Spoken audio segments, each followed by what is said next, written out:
Minsan, nandito kasama ko maraming kaibigan, siguro mga 6 kami. At pumunta kami doon sa medyo madilim na lugar. Ghost hunting talaga ang ginawa namin. Malakas ang loob namin dahil marami. Oo, marami kami.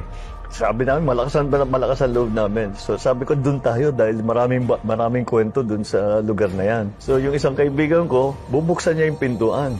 Bago niya nahawakan yung doorknob, bumukas yung pintuan ng mag-isa.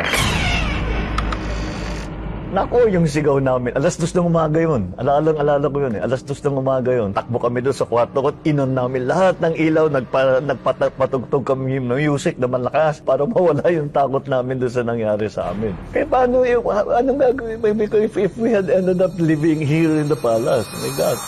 Kuha na lang ako ng kondo sa malapit.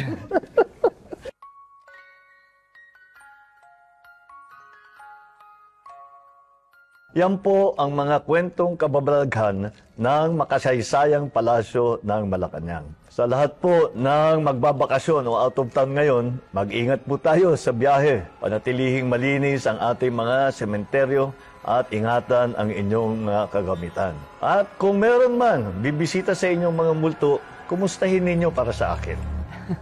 Isang mataimtim at payapang undas sa ating lahat.